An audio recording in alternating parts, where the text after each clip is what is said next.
8வது அதிகாரம் 50வது வசனத்தை வாசிக்க கேட்போம். லூக்கா எழுதின நற்செய்தி 8:50. 8வது அதிகாரம் 50வது வசனத்தை வாசிக்க கேட்போம். இயேசு அதை கேட்டு பயப்படாதே, விசுவாசம் உள்ளவனாயிரு, அப்பொழுது அவள் ரட்சிக்கப்படுவாள் என்றார். பயப்படாதே, விசுவாசம் உள்ளவனாயிரு, தேவனுடைய ரட்சிப்பின் வல்லமையை நீ காண்பாய். அல்லேலூயா. யவீரு என்கிற ஜெப ஆலய தலைவன் தன்னுடைய ஒரே மகள் மரண அவஸ்தையா இருக்கிறாள் என்று சொல்லி யாரிடத்தில் வருகிறான்? இயேசுவிடத்தில். அவனை பார்த்து ஆண்டவர் சொன்ன வார்த்தை தான், பயப்படாதே, விசுவாசம் உள்ளவனாய், உன் குமாரத்தி காப்பாற்றப்படுவாள். அல்லேலூயா. அன்பு தேவ பிள்ளைகளை, எந்த காரியத்தை குறித்து இந்த வருடத்தின் இறுதி நாட்கள்ல பயத்தோடு வந்து அமர்ந்திருக்கிறீர்களோ, ஆண்டவர் உங்களுக்கு சொல்லுகிற வார்த்தை, பயப்படாதே, பயப்படாதே. மாறாக எப்படி இரு? விசுவாசம் உள்ளவனாயிரு. அல்லேலூயா. உன் வாழ்க்கை நீ விசுவாசித்தினா நிச்சயமாகவே தேவ மகிமையை பார்க்கத்தான் செய்வாய். கை தட்டி ஆமேன் சொல்லணும். அல்லேலூயா. சூழ்நிலைகள் எவ்வளவு வித்தியாசமா போனாலும், கல்லறைக்குள்ள வச்சு 4 நாள் ஆயிட்டாண்டவரே, நாருமே அவர் சொல்றாரு, அது பெருசே கிடையாது.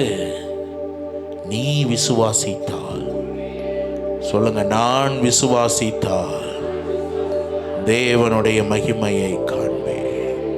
நான் விசுவாசிக்கிறேன்னு எத்தனை பேர் சொல்ல முடியும்? கையை உயர்த்தி சொல்லுங்க, நான் விசுவாசிக்கிறேன். விசுவாசிக்கிறேன்னு சொல்லிட்டு அடுத்து என்ன செய்யக்கூடாது? சந்தேகப்பட கூடாது. ஆண்டவர் சொன்னார், கானானிய ஸ்திரியை பார்த்து, உன் விசுவாசம் பெரியது அப்படின்னு சொல்லிட்டு என்ன சொன்னாரு? நீ விரும்புகிறபடியே உனக்கு என்னதான் ஆக கடவுது. பக்கத்துல பார்த்து சொல்லுங்க, நீங்கள் விரும்புகிறபடியே உங்களுக்கு ஆக கடவுது. இந்த விரும்புகிறபடியேங்கிறதுக்கெல்லாம் காலையில ஒரு வார்த்தை சொன்னேன், ஞாபகம் இருக்கா? எதை கேட்டாலும் அவருடைய சித்தத்தின்படி. ஒரு ஆமேன் சொல்லுங்க பாப்போம். அல்லேலூயா. அருமையான தேவனுடைய பிள்ளைகளே, நம்முடைய விசுவாசம், நாம் எதிர்பார்க்கிற காரியங்கள் தேவனுடைய சித்தத்துக்கு உட்பட்டதா இருக்க வேண்டும். அல்லேலூயா. அதை விட்டுட்டு மாறான காரியத்துக்கு, வேதத்துக்கு புறம்பான காரியத்துக்கு ஆசைப்பட்டு நான் விசுவாசித்த ஒன்று நடக்கலைன்னு சொல்லக்கூடாது. எத்தனை பேருக்கு நான் சொல்றது புரியுது? அல்லேலூயா. இந்த தேவனால் கூடாத காரியம் ஒன்றுமே இல்லைன்னு சொல்றவங்க நல்லா தலைக்கு மேல கை. இமேஜர் அல்லேலூயா. நல்லா கை தட்டி. அவர்தான் இந்த மாலை கூட்டத்தில் வந்திருக்கிற உன்னோடு அவர் பேசுகிற காரியம். பயப்படாதே. அல்லேலூயா. விசுவாசத்தோடு. பயம் இருக்கிற இடத்துல என்ன இருக்காது? விசுவாசம் இருக்காது. விசுவாசம் இருக்கிற இடத்துல வேதத்தில் நிறைய இடத்துல பார்க்கலாம். அதனால தான் சீடர்களை பார்த்து கேட்டாரு, ஏன் பயப்பட்டீர்கள்? ஏன் விசுவாசம் இல்லாமல் போயிட்டு? பக்கத்தில் பார்த்து கை கொடுத்து கேளுங்க, உங்களுக்குள்ள பயம் இருக்கா இல்லை விசுவாசம் இருக்கா? 2ல் 1 தான் இருக்க முடியும். சில பேர் சொல்றாங்க 2மே இருக்கு. அது எப்படியா இருக்கு தெரியல. ஒன்று எது இருக்கணும்? பயம் இருக்கணும், இல்லைன்னா விசுவாசம் இருக்கு. 2 சேர்ந்து பயணிக்கவே முடியாது. ஒரு ஆமேன் சொல்லுங்க பார்ப்போம். அல்லேலூயா. அப்போ இந்த விசுவாசத்தில் வளரணும்னா, இந்த பலப்படணும்னா என்ன செய்யணும் தெரியுமா? ஆபிரகாம் என்ன செய்தான்னா, தேவன் வாக்குத்தத்தம் பண்ணினதை நிறைவேற்ற வல்லவராய் இருக்கிறார் என்று முழு நிச்சயமாய் நம்பி என்ன செய்தார்? தேவனை மகிமைப்படுத்தி விசுவாசத்தில். அப்படின்னா என்ன அர்த்தம்? விசுவாசிக்கிறவர்கள் கர்த்தரை துதித்துக் கொண்டே இருப்பார்கள். அவர் வார்த்தை குறித்து சந்தேகப்பட மாட்டார்கள். அவர்கள் சொல்லுவார்கள், நான் காற்றையும் பார்க்கல, மழையும் பார்க்கல, ஆனால் கர்த்தருடைய நாமத்தை பார்க்கிறேன். அவர் இந்த பள்ளங்களை நிரப்ப வல்லவராய். கைகளை தட்டி ஆமென். அவங்கதான் அப்படி விசுவாசிக்கிறவங்க உள்ளத்துல இருந்துதான் நல்ல துதிகளும் ஸ்தோத்திரங்களும் பெருகிக்கிட்டே இருக்கும். கூடுமே, எல்லாம் கூடுமே, உம்மால எல்லாம் கூடும், கூடாதது ஒன்றுமில்லை, உம்மால் கூடாதது ஒன்றுமில்லை. கூடுமே, எல்லாம் கூடுமே, உம்மால எல்லாம் கூடும், கூடாதது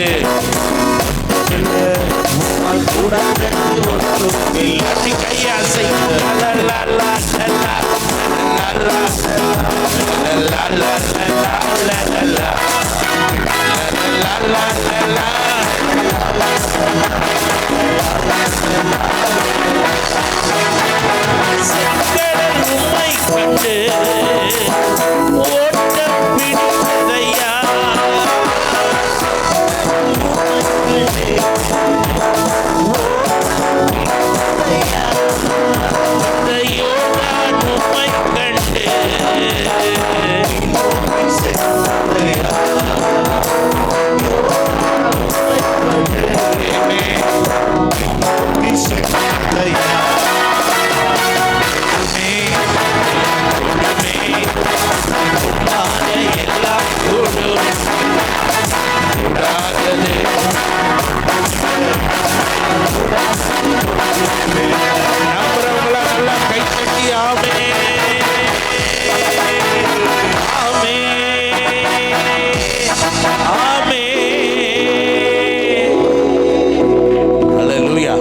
விசுவசித்தவளே நீ பாக்கியவதி, கர்த்தரால் உனக்கு சொல்லப்பட்டவைகள் என்ன செய்யும்? நிறைவேறும். பக்கத்தில் பார்த்து சொல்லுங்க, உங்க நம்பிக்கை வீண் போகாது, உங்க விசுவாசம் வீண் போகாது. கர்த்தர் மேல நம்பிக்கையா இருக்கிற நீங்கள் பாக்கியவான்கள். அல்லேலூயா. இன்னைக்கு நம்பிக்கையெல்லாம் எது சார்ந்ததா போயிட்டுனா, உலகு சார்ந்ததா போயிட்டு. இயேசுவை நம்பினா உனக்கு எத்தனை 10 கோடி கிடைக்கும். அப்போ தான் அல்லேலூயா ஆமென் நம்ம ஆட்களுக்கும் பொங்கி பொங்கி வழியும். அல்லேலூயா. நான் சொல்லுவேன், நீ இயேசுவை நம்பினா இந்த உலகத்தில் இயேசுவுக்கு மகிமையுள்ள சாட்சியாய் நிற்ப. அதை விட பாக்கியம் வேற எதுவுமே கிடையாது. கையை தட்டி ஆமென்னு சொல்லுங்க. நல்லா இந்த பக்கம்லாம் நல்லா கையை உயர்த்தி தட்டி அல்லேலூயா. இதைத்தான் ஆண்டவர் நமக்கு எதிர்பார்க்கிறார். ஆமென். பாஸ்டர் சொன்னார்ல, அநேக ஆத்துமாக்களை என்ன செய்யணும்? ஆதாயம் படுத்தணும். அது உன்னை கொண்டு தான் கர்த்தர் செய்வார். விசுவாசிக்கிற தெய்வ பிள்ளையே, உன்னை அநேகருக்கு ஆசீர்வாதமாய் மாற்றுவார். நீ ஆசீர்வாதமாய் இருப்பாய், நீ அநேகருக்கு ஆசீர்வாதமாய் இருப்பாய். அதுதான் வேதத்தின் சத்தியம். அல்லேலூயா. நிறைய பேர் அதை என்ன செஞ்சிடறோம்னா மறந்துட்டு வேற காரியங்கள் மேல சிந்தை வைத்து எங்கேயோ ஓடுறோம், திசை மாறி. அல்ல, விசுவாசம். அன்றைக்கு ஆதி திருச்சபை அது சிந்தனை வெள்ளியின் மேல இல்லையே, பொண்ணு மேல என்ன இல்லை? இல்லை. சிந்தனையும் எது மேல இல்லை? வெள்ளியின் மேலும் கிடையாது.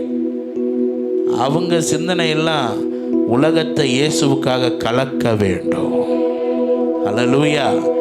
என்ன பாடுகள், என்ன அடி உதை, அதுதான் அவங்க விசுவாசம். பக்கத்தில் பார்த்து சொல்லுங்க, அவங்க விசுவாசம் அது. நம்ம விசுவாசம் எதை சார்ந்து போயிட்டு? வெள்ளியும் பொன்னும், ஆடிக்கார், கோடிக்கார், மாடி வீடு. விசுவாசம் எங்க போயிட்டு?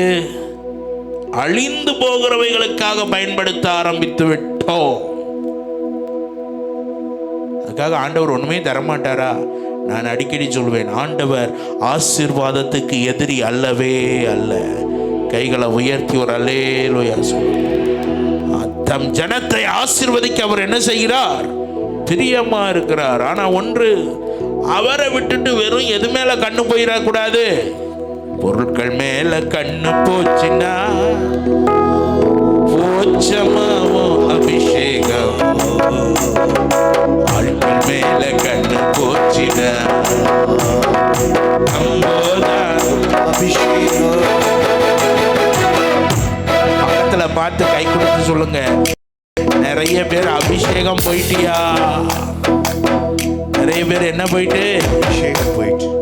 ஆனா ஆடி கார் வந்துட்டு, நல்ல கோட்டு சூட்டு எல்லாம் வந்துட்டு, ஆனா எது போயிட்டு? பக்கத்துல பார்த்து சொல்லுங்க, காத்துக்கொள் காத்துக்கொள் காத்துக்கொள், பெற்றுக்கொண்ட அபிஷேகத்தை காத்துக்கொள் காத்துக்கொள் காத்துக்கொள், காத்துக்கொள். பொருட்கள் மேல கண்ணு போச்சுன்னா போச்சையாவோ அபிஷேகம். ஆட மேல கண்ணு போச்சுன்னா அம்போதான். விசுவாசத்தை ஆவிக்குரிய காரியங்களுக்காக, தேவனுடைய கிருபையை, ராஜ்யத்தை இந்த உலகத்திலே நடப்பித்து காண்பிக்கிறதற்காக பயன்படுத்த வேண்டும். ஒரு ஆமேன் சொல்லுங்க. அதைத்தான் ஆதி திருச்சபை செய்தது. ஆனால் இன்றைக்கு நான் வேதனையோடு சொல்லுவேன், சபை அதை தொலைத்து போட்டு விட்டது. எதுல? சின்ன சின்ன காரியத்துக்கு. இன்னைக்கு விசுவாசம் எதுக்கு செயல்படுது? ஆண்டவர் உன் ஏடிஎம் நம்பரை காண்பிக்கிறார். பாதி பேர் மீதி பேரை காணும். உங்க வீட்டில் ஆறுங்கிற எழுத்துல யார் இருக்கா? இன்னைக்கு இதெல்லாம் வரவேற்கப்படுகிறது.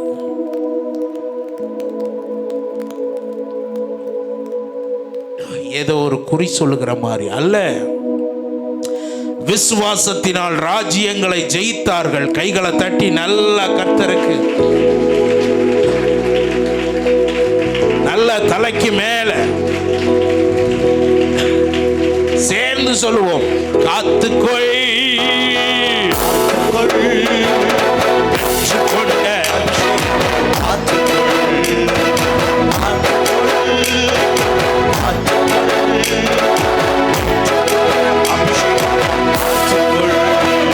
கிறிஸ்தவமே இன்னைக்கு எதுக்கு பின்னாடிதான் ஓடிக்கிட்டு இருக்குன்னா, தீர்க்க தரிசனம் தீர்க்க தரிசனம் தீர்க்க தரிசனம்.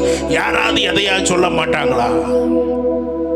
நான் உங்களுக்கு சொல்லுகிறேன், உனக்காக ஜீவன் தந்து மிகப்பெரிய ரட்சிப்பை கிருபையாய் கொடுத்து உன்னை தேவ பிள்ளையாய் மாற்றி உன்னை அபிஷேகத்தால் அலங்கரித்து உன்னை கரங்களில் ஏந்தி வருகிற இந்த ஆண்டவரை வாழ்நாள் முழுவதும் சேவிப்பதை தவிர வேற உனக்கு இடையில என்ன தீர்க்க தரிசனம் வேணும்?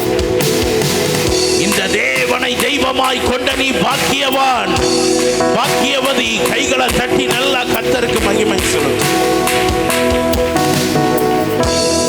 அதை விட்டுட்டு ஏதோ குறி கேட்கிற மாதிரி, என் சத்திய வேதம் உன் கையில இருக்கு. அல்லேலூயா. இந்த வேதத்தோட நீ நேரம் செலவிட்டு பாரு, உன்னை குறித்து சொல்லப்பட்ட வார்த்தைகள் அப்படியே நிறைவேறுவதை பார்ப்பாய். கைகளை தட்டி மறுபடியும் நல்ல கர்த்தருக்கு மகிமை செலுத்து. நிறைய பேர் ஏன்ட்ட ஒருத்தர் ஃபோன் பண்ணி, அண்ணே அவர் அப்படியே என்னைய பார்த்து கரெக்டாக சொல்லிட்டாருண்ணே. என்ன சொன்னார் அப்படின்னு கேட்டேன். நீ பாஸ்டரா வருவ அப்படின்னு. எப்படி நீ பாஸ்டரா வருவேன்னு சொல்றது என்னது இன்னைக்கு பெரிய ஆச்சரியமா? நான் சொன்னேன், நீ ஒழுங்கா கர்த்தருடைய சமூகத்தில் உட்கார்ந்து பைபிளை வாசித்து ஜெபித்தா கர்த்தர் தானாகவே உன்னை எப்படி மாத்திடுவாரு? ஊழியக்காரனா மாத்திடுவார். ஒரு ஆமேன்னு சொல்லுங்க பாப்போம். எதையெல்லாமோ நம்பி விசுவாசத்தை இன்றைக்கு ஒரு பயனற்றதாக எங்கே போனது? அன்றைக்கு நடந்த காரியங்கள் எல்லாம், ஆதி திருச்சபையிலே நடந்த காரியங்கள் எல்லாம் எங்கே போனது? அன்றைக்கு நிழல் பட்ட போது அற்புதங்கள், இயேசுவின் நாமத்தை சொன்ன போது அற்புதங்கள் எல்லாம் இன்றைக்கு நம்மை விட்டு மறைந்து போயிருக்கிறது. காரணம் என்ன? விசுவாசம் இன்றைக்கு பயன்படுத்த வேண்டிய விதத்தை மாற்றிவிட்டோம், அதனுடைய நோக்கத்தை மாற்றிவிட்டோம். நான் சொல்லுகிறேன், மீண்டும் கர்த்தருடைய வருகைக்கு முன்பாக சபைகளிலே ஆதி நிலையை கர்த்தர் மறுபடியும் கொண்டு வருவாராக. அதே வைராக்கியம் கொண்ட தேவ மனிதர்களை, தேவ மனுஷிகளை கர்த்தர் இந்த பட்டணத்திலே எழுப்புவாராக, தமிழகத்திலே எழுப்புவாராக. வாஞ்சிக்கிறவங்க நல்லா கையை தட்டி, ஆண்டவரே அப்படிப்பட்ட ஒரு விசுவாசத்தின் ஆவியை எங்களுக்கு தருவீராக. அல்லேலூயா. ஏதோ என்னைக்கோ ஆதி திருச்சபை மாத்திரம் இல்லைங்க, நமக்கு முன்பாக முந்தின தலைமுறையை கொஞ்சம் பாருங்க. விசுவாசத்தினால் காரியங்களை சாதித்த எத்தனையோ பரிசுத்தவான்கள் உண்டு. அல்லேலூயா. கன்னியாகுமரி மாவட்டத்தில் ஒரு போதகர் இருந்தார். கிருபாசனம் சபை ஸ்தாபித்த இயேசுதாசன் என்கிற தேவ மனிதர். அவர் இருந்த ஊர்ல மருத்துவமனையில இனி ஒன்றும் செய்ய முடியாது அப்படின்னு சொன்னவங்கள நேராக எங்கே தான் அனுப்பி வைப்பாங்களாம்? மருத்துவமனையிலேருந்தே பாஸ்டர்கிட்ட கொண்டு போங்க, பிழைச்சிருவார். எப்படி? பக்கத்தில் கை கொடுத்து சொல்லுங்க, பாஸ்டர்கிட்ட கொண்டு போங்க, பிழைச்சிருவாங்க. ஆனால் இன்னைக்கு நம்மளே என்ன செய்ய வேண்டியது இருக்கு? ஆஸ்பத்திரிக்கு அனுப்பி வைக்க வேண்டியது இருக்கு. இங்கே போய் பாருங்க, ரொம்ப நல்லா கவனிப்பாங்க. அல்லேலூயா. ஆண்டவரே, கையை உயர்த்தி சொல்லுங்க, மீண்டும் ஒரு அசைவை நாங்கள் பார்க்க விரும்புகிறோம். அல்லேலூயா. நிறைய பேர் என்ன செஞ்சுட்டாங்க, இருக்கிறது போதும், இதை வச்சே ஓட்டி என்ன செஞ்சிருவோம், முடிச்சிருவோம். அல்ல, அதற்கு தேவன் உன்னை அழைக்கவில்லை. காலாட்களோடு ஓடுவதற்கு மாத்திரம் உன்னை அழைக்கவில்லை. குதிரைகளை முந்தி கொண்டு ஓடுவதற்கு ஏற்ற அபிஷேகத்தையும் தைரியத்தையும் தேவன் மறுபடியும் சபைகளிலே பொழிவாராக. கைகள ஜீவன் இருந்தா தலைக்கு மேல தட்டி, ஆண்டவரே மீண்டும் ஒரு அசைவு, மீண்டும் ஒரு உயிர் மீட்சி எங்கள் தமிழகத்திலே உண்டாவதாக, எங்கள் இந்தியாவிலே உண்டாவதாக. உங்க ஊரை சேர்ந்த வெஸ்லி மேக்ஸ்வெல் என்ன பாடி இருக்கிறார்ல, எஃப் மைனர் ஜி மைனர். எழுப்புதலே எங்கள் வாஞ்சை, எழுப்புதல் தாரும் தேவா, எழுப்புதலே எங்கள் வாஞ்சை, எழுப்புதல் தாரும் பரிசுத்த ஆவியின் எழுப்புதல், பரிசுத்த ஆவியின் எழுப்புதல், எங்கள் சபைகள் உயிர்வீழ்ச்சி அடைய ஆவியானவரே அருள் புரியும். எங்கள் சபைகள் உயிர்வீழ்ச்சி அடைய ஆவியானவரே அருள் புரியும்.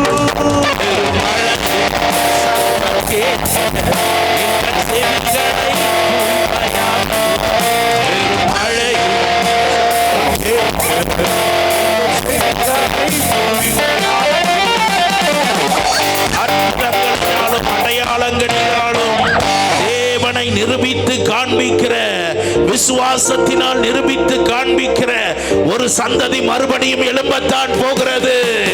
ஒரு தலைமுறை எழும்பத்தான் போகிறது.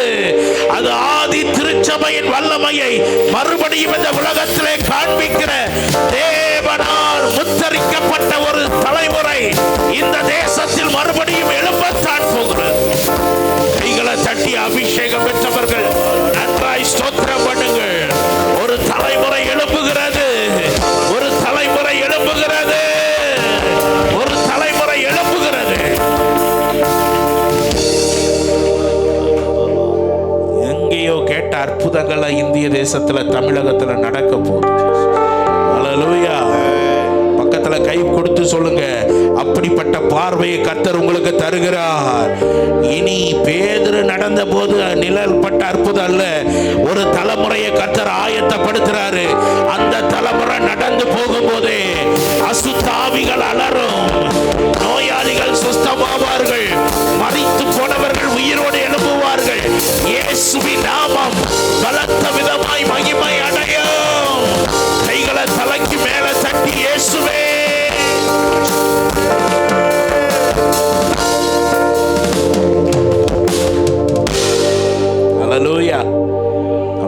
வாஞ்சை உண்ட சில உள்ளங்கள் போதும், ஆண்டவர் அவர்களை கொண்டு அசைப்பார். அல்லேலூயா. என்னதோ வந்தோம், கூட்டத்துக்கு வந்தோம், பாட்டை கேட்டோம், பிரசங்கம் கேட்டோம் அல்ல. இன்றைக்கு ஆண்டவரனோடு இடைப்பட்டு கொண்டிருக்கிறார். அவருடைய ராஜ்யத்தை இந்த பூமியில காண்பிக்கிற ஒரு பரிசுத்த பாத்திரமாய் உன்னை குறித்து சரித்திரம் சொல்லணும். இப்படிப்பட்ட ஒரு மனுஷன் இருந்தான், தேவனால் அனுப்பப்பட்ட ஒரு மனுஷன் இருந்தான், ஒரு மனுஷி இருந்தான். அவன் எரிந்து பிரகாசிக்கிற விளக்காயிருந்தான். அதுக்கெல்லாம் அவங்க உபயோகப்படுத்தினதாயா இந்த பெரிய விசுவாசம், தேவன் மேல வச்ச விசுவாசம்.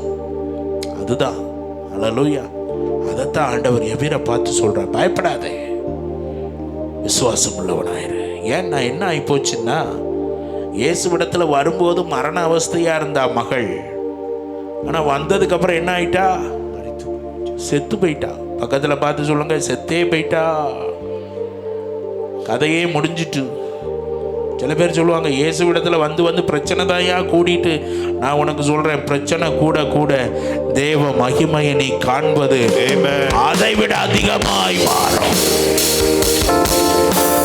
அதை விட அதிக அதிக அதிகமான மகிமை நீ காண முடியும். இயேசு உன்னை கைவிடவே மாட்டார். கரங்களை உயர்த்தி ஆமென் சொல்லணும். சில தியாகங்கள் வரலாம், சில இழப்புகள் வரலாம், சில போராட்டங்கள் வரலாம், இல்லைன்னு இல்லை. ஆனா நிச்சயமா முடிவை பார்த்தீங்கன்னா, கர்த்தர் உன் தலையை எண்ணெயால் அபிஷேகம் பண்ணி உன் சத்துருக்களுக்கு முன்பாக ஒரு பந்தியை ஆயத்தம் பண்ணி உன்னை கனப்படுத்தி உன்னை சிறந்திருக்க பண்ணுகிற தேவனை நீ ஆராதி, நீ சேவிக்கிறாய். ஒரு நாள் உன்னை கைவிட மாட்டார். எத்தனை பேர் நம்புறீங்களா? இந்த எபிரு நம்பி வந்த எபிரு வாழ்க்கையில் அற்புதம் நடந்துச்சா நடக்கலையா? அதுக்கு காரணம் என்ன? விசுவாசம் மாத்திரமல்ல, சில காரியங்களை அந்த பகுதியிலிருந்து நான் உங்களுக்கு சொல்லி ஜெபிக்க வாஞ்சிக்கிறேன். லூக்கா எழுதின நற்செய்தி 8வது அதிகாரம் 41வது வசனத்தை வாசிப்போம். அப்பொழுது ஜெப ஆலய தலைவனாகிய யவீரு என்னும் பெயருள்ள ஒருவன் வந்து இயேசுவின் பாதத்தில் விழுந்து. இங்க விழுறா? இயேசுவின் பாதத்தில் விழுந்து. பக்கத்துல பார்த்து கை கொடுத்து சொல்லுங்க, அற்புதம் நடக்கணுமா? அற்புதம் நடக்கணுமா? உங்க வாழ்க்கையில நீங்க எதிர்பார்க்கிற காரியங்கள் கைகூடி வரணுமா? எங்க விழணும்? இயேசுவின் பாதத்தில். இயேசுவின் தினந்தோறும் ஒரு மணி நேரமாவது நான் தனியா ஏசப்பா பாதத்துல உட்கார்ந்து இருக்கிறேன் அப்படின்னு சொல்ற பிள்ளைகள் மாத்திரம் கை உயர்த்தி காண்பீங்க பார்ப்போம். தினந்தோறும் உங்க வீட்டில் 1 மணி நேரமாவது நான் ஜெபம் பண்றேன் அப்படிங்கிறவங்க மாத்திரம் கை உயர்த்தி காண்பீங்க. ஆமா, மற்ற நிறைய கைகள் உயரல. இயேசுவின் பாதத்துக்கு நீ உன் வாழ்க்கையில முக்கியத்துவம் கொடுக்கணும். ஒரு ஆமேன் சொல்லுங்க பாப்போம். அவர் பாதத்துல விழுறது எதுக்கு அடையாளமா இருக்குன்னா, என்னால ஒண்ணும் முடியாதுப்பா, எல்லாமே என்ன யார் தான் செய்யணும்? நீரில்லாத நாளெல்லாம் நாளாகுமா, நீரில்லாத வாழ்வெல் வாழ்வா, நீரில்லா. Thank you Jesus.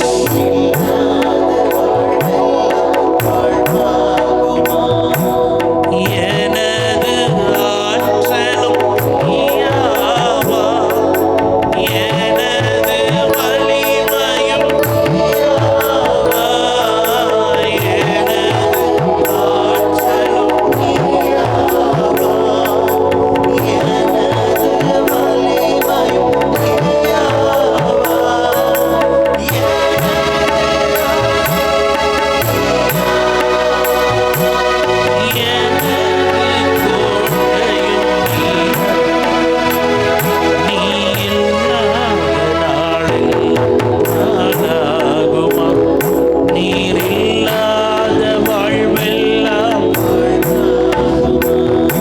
ஒவ்வொரு நாளும் ஆவியில் எளிமையுள்ளவர்கள் பரலோக ராஜ்யம். எந்த மனிதனுடைய ஆவியில எளிமை இருக்கோ அவன் தான் கர்த்தருடைய பாதத்தில் போய் என்ன செய்வான்? விழுவான். நான் எல்லாம் பார்த்துக்கிடுவேன், நான் காரியத்தை சாதிச்சிருவேன், ஒண்ணுமே நடக்காது. அல்லேலூயா.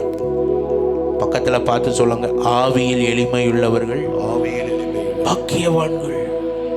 அதுக்கு பல பரிசுத்தவான்கள் கொடுக்கிற விளக்கம் என்னன்னா, அந்த ஆவியின் எளிமைனா பிச்சைக்காரன் டெய்லி தன்னுடைய பாத்திரத்தை வெறுமையாக்கி ஒவ்வொரு வீட்லையும் போய் நிற்கிறது போல, நீ ஒவ்வொரு நாளும் அப்பாவுக்கு முன்னாடி கிருபையால நிரப்பப்படும்படி அவர் பாதத்தில் விழுந்து கிடக்க வேண்டும். கைகளை உயர்த்தி ஒரு அல்லே.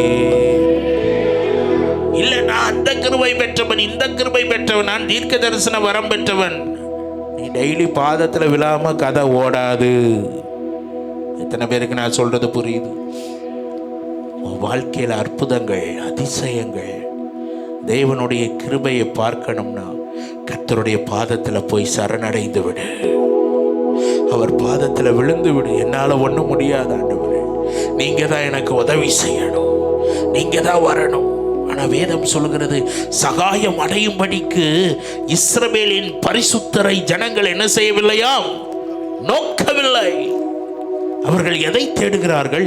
எகிப்தை தேடுகிறார்கள், உலகத்தை தேடுகிறார்கள், அரசியல்வாதிகளை நாடுகிறார்கள். அரசியல்வாதிகளுக்கெல்லாம் பெட்டிஷன் கொடுக்குறாங்க. ஆமாம், நீங்கள் தான், நாங்கள் ரொம்ப சிறுமைப்பட்டவர்கள், நீங்கள் தான் எங்களுக்கு ஏதாவது உதவி செய்ய வேண்டும். நான் சொல்லுவேன், சபையை தேடிதான் ராஜாக்கள் வர வேண்டும். கைகளை தட்டி ஆண்டவருக்கு நல்லா நன்றி சொல்லுவோம். நல்லா தலைக்கு மேல தட்டி, சபையை தேடிதான் யார் வரணும்? ராஜாக்கள் வர வேண்டும். அல்லேலூயா. அப்படிப்பட்ட நாட்கள் எல்லாம் நான் விசுவாசிக்கிறேன், ஆண்டவர் செய்வார். மறுபடியும் மகிமை திரும்பி வரும், மறுபடியும் சபையின் கரம் ஓங்கி நிற்கும். அதை வாஞ்சிக்கிறவங்க நல்ல ஒரு பெரிய அல்லேலூயா, அல்லேலூயா. நாங்க யாரையும் நோக்கி பார்க்க மாட்டோம்ப்பா, உம்மைத்தான் நம்பி இருக்கின்றோம், உம்மையன்றி யாரும் இல்லை. நீங்க தான் ஏதாவது செய்யணும் என்று எதிர்பார்த்து, நீங்க தான் ஏதாவது செய்யணும்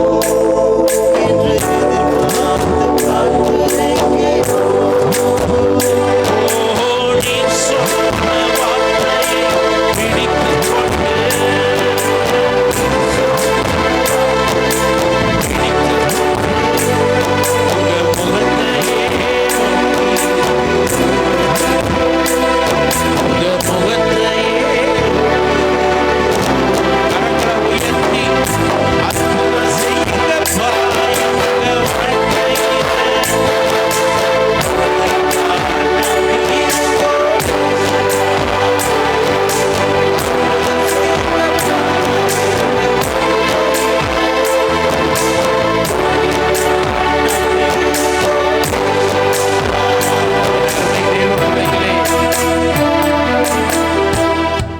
தலைமுறைகளே,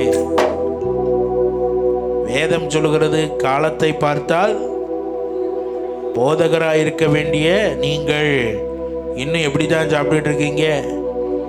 அப்படியும் ஒரு கூட்டம் இருக்கு, இன்னொரு கூட்டமும் சபைக்குள்ள இருக்கு. எங்கள் சர்ச்சில் உள்ள யூத்துக்களை சிலர் பேரை பார்த்து நான் சொன்னேன், நீங்கள் எல்லாம் காலத்துக்கு முன்பே என்ன ஆயிட்டீங்க? என்ன ஆயிட்டீங்க? போதகர்களாய் ஆகிவிட்டீர்கள். காலத்துக்கு முன்னே என்ன ஆயிட்டாங்க? போதகர். ஆனால் வசனத்தின் அடிப்படையை என்ன செய்யலை, தெரியலை. ஏன் சொல்றேன்னா, இன்றைய தலைமுறை கிறிஸ்துவினுடைய தொடுதலை பெறாமலே நாங்களும் கிறிஸ்துவின் சேனைகள் பிள்ளைகள்னு வாழ்ந்துகிட்டு இருக்கு.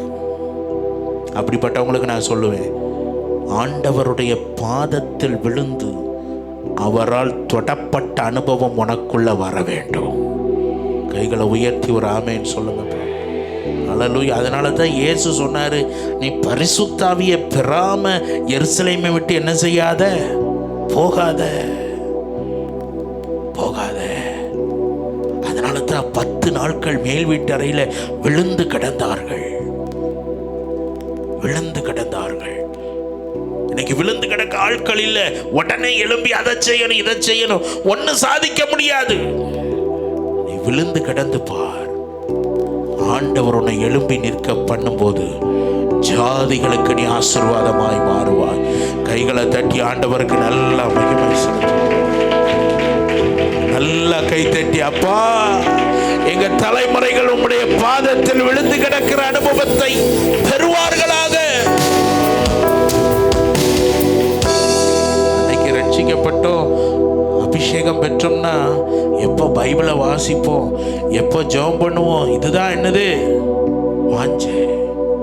ஆனால் இன்னைக்கு ரட்சிக்கப்பட்டேன், பைபிள் அபிஷேகம் பெற்றேன்காங்க, ஆனால் வாஞ்சையும் ஒன்றையும் பார்க்க முடியலை. காரணம், இந்த பாதத்தில் விழுந்து நீ கடந்தீன்னா உனக்குள்ள உண்டாகிற பெரிய காரியம், நீ அவரை தரிசிக்க ஆரம்பிப்பாய். தரிசிப்பினா நீ இயேசுவை அப்படியே முகமுகமாக பார்த்துருவேன் நான் சொல்ல மாட்டேன். அது சிலருக்கு அந்த கிருபைகள் இருக்கலாம். உன் இருதயம் உண்மையான தேவ தொடுதலால் நிரம்பி இருக்கும். தேவ சிநேகத்தால், கல்வாரி சிநேகத்தால் நிரம்பி இருக்கும். கைகளை உயர்த்தி ஒரு பெரிய அல்லேலூயா, அல்லேலூயா, அல்லேலூயா, அப்படிப்பட்ட ஒரு தொடுதல் எங்கள் மீது இறங்குவதாக.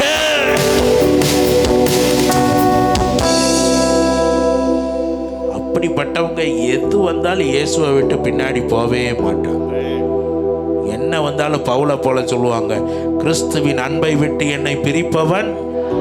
அவங்க தான் சொல்லுவாங்க, இன்பமானாலும் நீர்தானே, துன்பமானாலும் நீர்தானே, என் எல்லாவற்றிலும் நீர்தானே.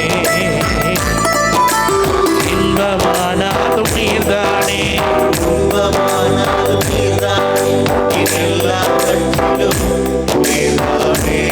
ஆமென். யவீர் முதலாவது இயேசுவின் பாதத்தில் விழுந்தார். இரண்டாவது 42வது வசனத்தை வாசிப்போம். 8வது அதிகாரம் 42. தன் வீட்டிற்கு வரும்படி அவரை வேண்டிக் கொண்டார். அவர் போகையில் திரளான ஜனங்கள் அவரை நெருக்கினார்கள். நல்ல வாஞ்சையோட அவசரமா வந்து கூப்பிடுறான். அவரும் என்ன செஞ்சிட்டார், உடனே அவங்க கூட போறதுக்கு ஆயத்தம் ஆயிட்டாரு. ஆனா போற வழியில என்ன நடக்குன்னா, அங்க பெரிய ஒரு சுவிசேஷ சுகமளிக்கிற கூட்டமே நடக்கு. பெரும்பாடுள்ள ஸ்திரீ என்ன செய்யறா, வஸ்திரத்தின் ஓரத்தை வந்து தொடுறா. வல்லமை புறப்படுது. இவர் கேட்கிறாரு, என்ன தொட்டது யாரு? சீடர்கள் பதில் சொல்ல, மறுபடியும் அவ வந்து சாட்சி சொல்ல, இப்படியே நேரம் போய்கிட்டு இருக்கு. வீட்டில் என்ன நடக்கு? யவீர் வீட்டில் பிள்ளை மரண அவஸ்தையா இருக்கிறா. ஆனா இங்க இவரோ பெரிய கூட்டத்தை நடந்துகிட்டு இருக்காரு. பேசாம திரும்பி போய் வேற எதையாவது பார்ப்போன்ட்டு போகல.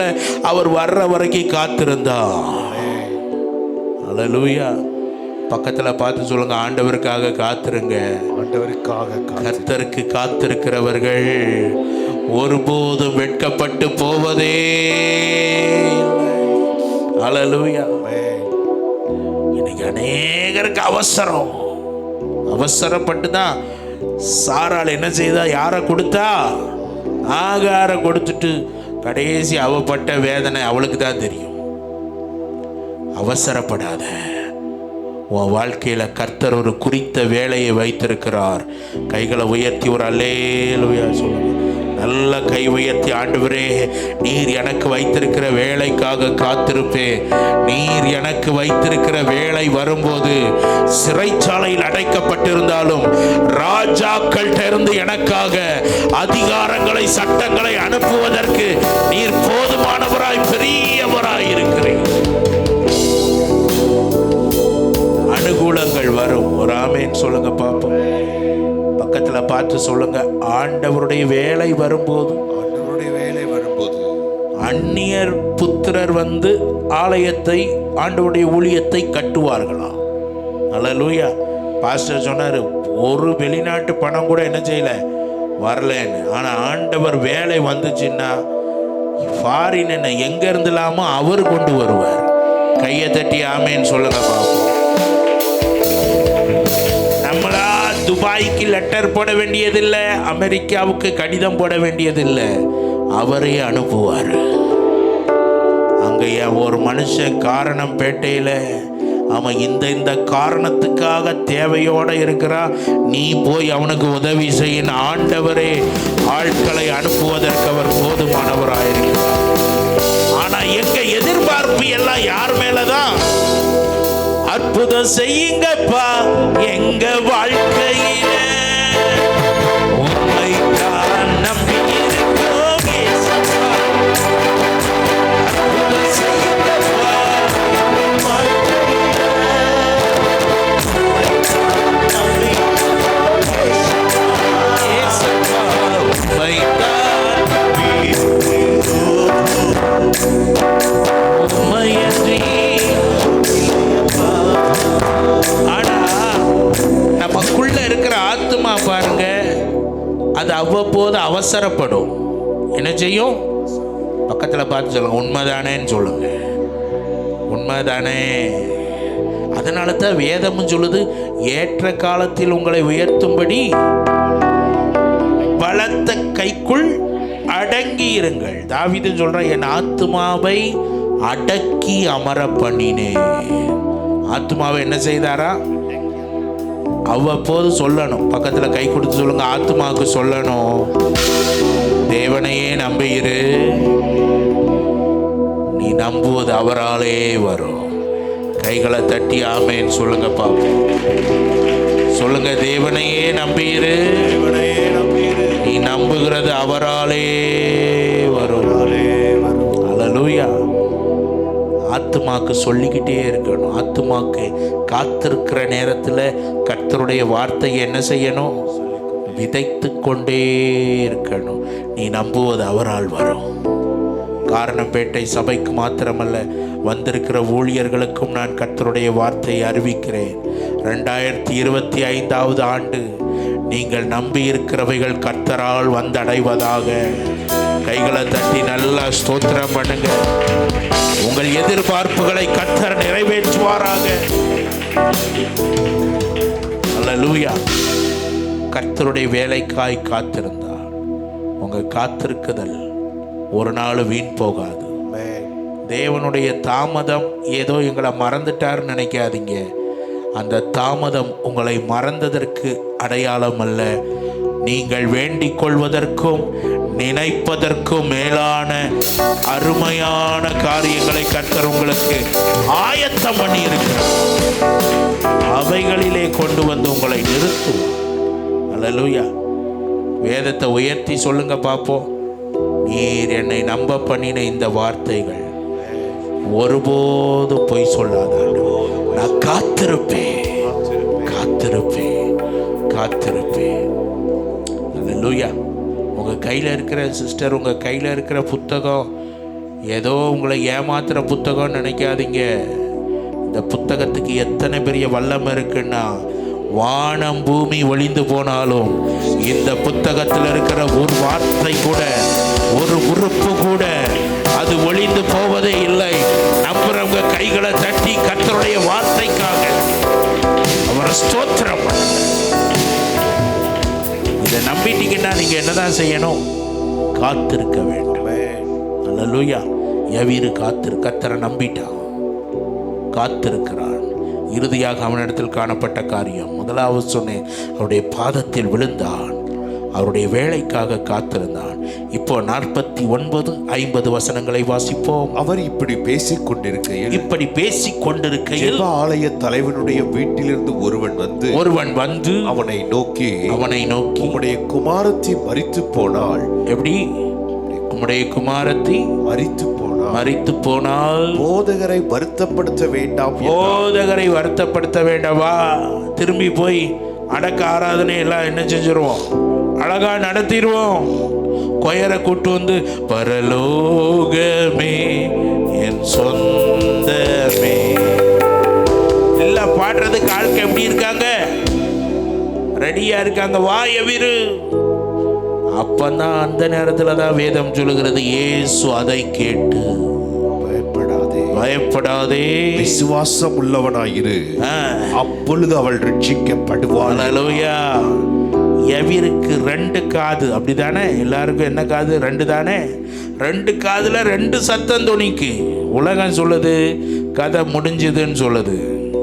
ஆனா ஆண்டவர் சொல்றாரு, இப்பதான் ஒரு தொடக்கத்தை நீ பார்க்க போற. கையை தட்டி ஆண்டவருக்கு நல்லா நன்றி சொல்லு. நல்ல கைகளை தட்டி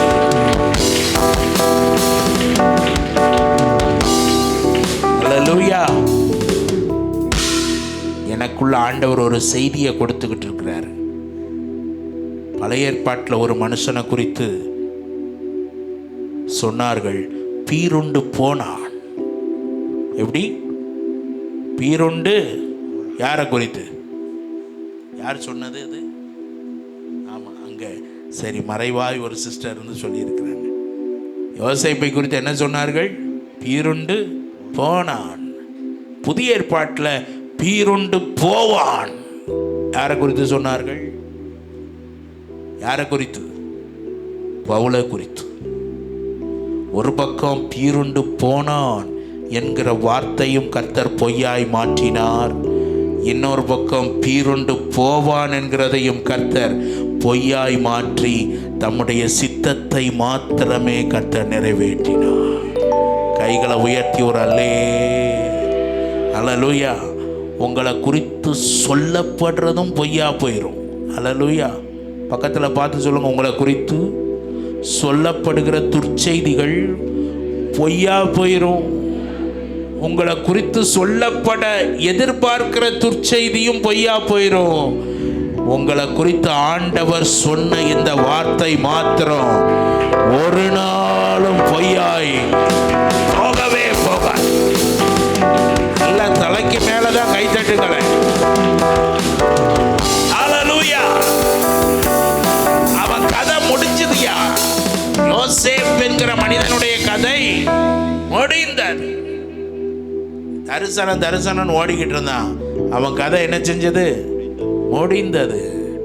அப்படிங்கிற யோசேப்பை குறித்து அடுத்து யாக்கோபின் காது ஒரு செய்தி கேட்கு, யோசேப்பு உயிரோடு இருக்கிறான். அதை கேட்ட உடனே ஆவி உயிர்ப்பித்ததாம். உன்னை குறித்த தேசத்தில் அப்படிப்பட்ட செய்தியைத்தான் சபையை குறித்து ஆண்டவர் கொண்டு வருவார். நம்புறவங்க நல்லா கைகளை தட்டி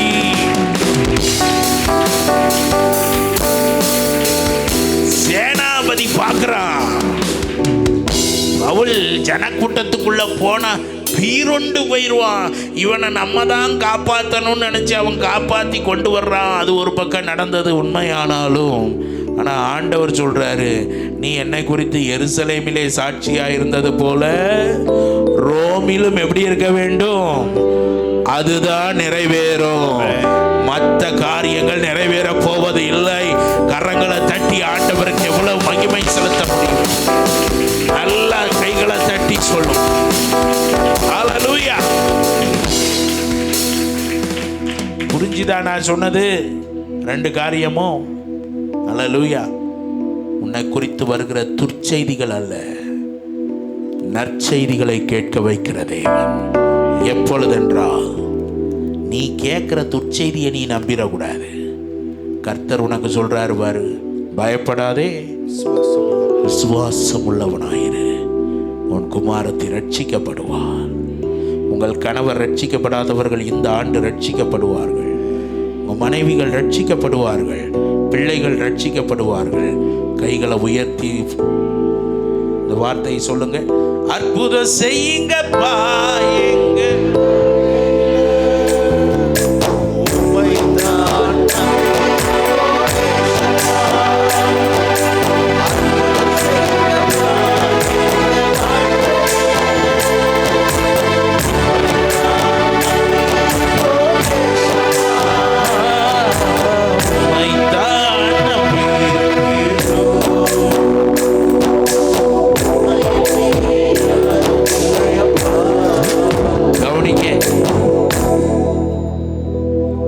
தீர்மானத்தோட கடந்து போகணும். அநேக காரியங்கள் உன் வாழ்க்கையில் ஊழியத்தில் முடிந்து போனது போல, எவ்விரு மகள் வாழ்க்கையில் சம்பவித்தது போல, அவ்வளோதான், இனி ஒரு செயலும் பண்ண முடியாதுங்கிற நிலைக்கு வந்திருக்கலாம். இனி என் வாழ்க்கையில் ஒரு மாற்றமும் வரப்போவது இல்லை அப்படின்னு நீங்களா ஒரு முடிவுக்கு வந்திருக்கலாம். நான் உங்களுக்கு சொல்லுகிறேன், கர்த்தருடைய பாதத்தில் விழுங்கள், கர்த்தருடைய வேலைக்காக காத்திருங்கள். அவர் என்ன சொல்றாரோ அதை நம்பி நில்லுங்கள். நடந்தது என்ன? 54வது வசனம், 55வது வசனத்தை வாசித்து முடிப்போம். எல்லாரையும் அவர் வெளியே போக பண்ணி அவளுடைய இல்லைங்க, வேண்டாத எல்லாத்தையும் வெளியே அனுப்பிடுங்க. பக்கத்தில் பார்த்து சொல்லுங்க, வேண்டாததெல்லாம் வெளியே அனுப்பிட்டு அவளுடைய கையை பிடித்து பிள்ளையே எழுந்திரு என்றார். அப்பொழுது அவள் உயிர் திரும்ப வந்தது. நம்புறவங்க நல்ல கைத்தட்டி திரும்ப ஆண்டவர் சகலத்தையும் எனக்கு தருகிறார் நம்புறவங்க எவ்வளவு கைகளை தட்டி ஆண்டவரை மகிமைப்படுத்த முடியுமோ. உயிர் திரும்ப வருகிறது, உயிர் திரும்ப வருகிறது, சுகம் திரும்ப வருகிறது, ஊழியம் திரும்ப வருகிறது, வல்லமை திரும்ப வருகிறது.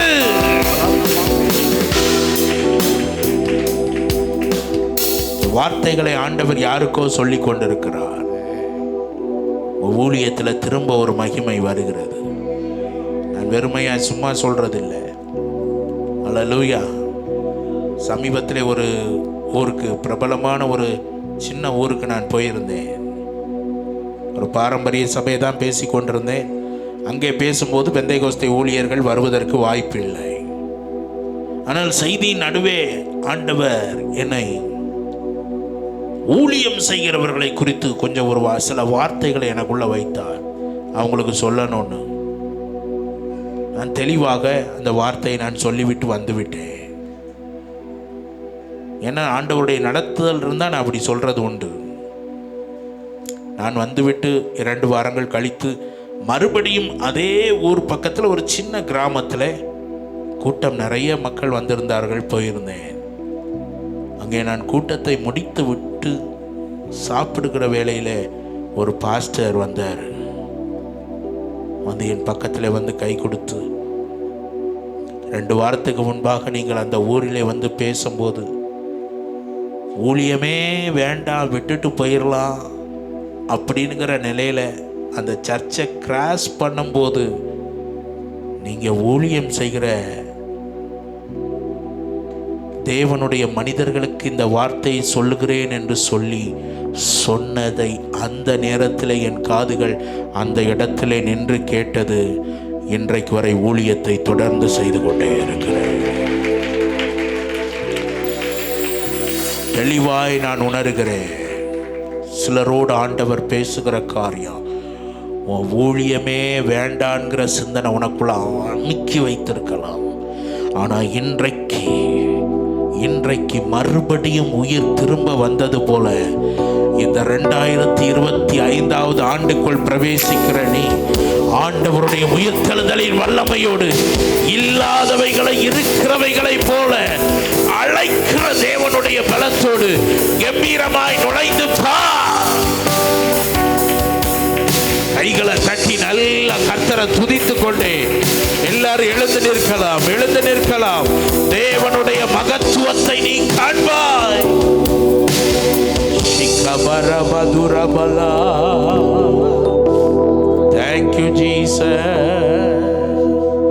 Thank you Jesus. முழு உள்ளத்தோடு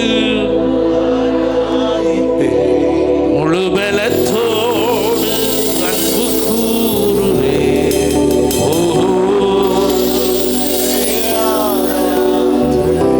Jesus.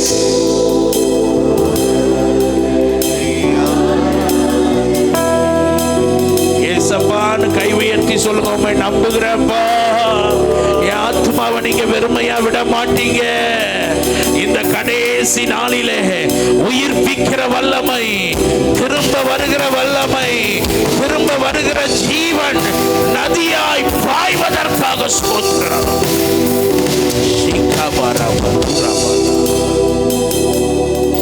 ஊழிய செழிக்கும், உங்க வாழ்க்கை செழிக்கும், உங்க வாழ்க்கை படரும், உங்க ஊழிய படரும். நீங்கள் எல்லா திசைக்கும் ஆசீர்வாதமாய் மாறுவீர்கள். ஆயிரம் ஆயிரம் ஜனங்கள் உங்களை தேடி வருவார்கள். நீங்கள் தான் கர்த்தருக்கு சாட்சிகளாய் நிற்பீர்கள். கைகளை தட்டி துதி சபையே. மகிமை பெருகுகிறது, மகிமை ஊற்றப்படுகிறது.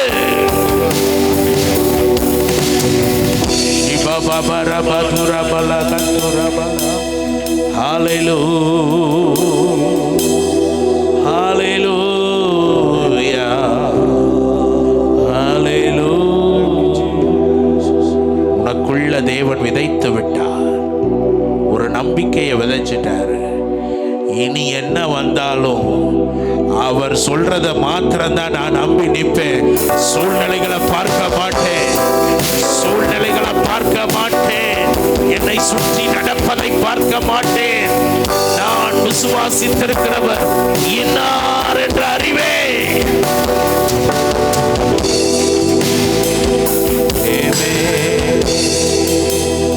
கைகளை உயர்த்தி கொள்ளும்.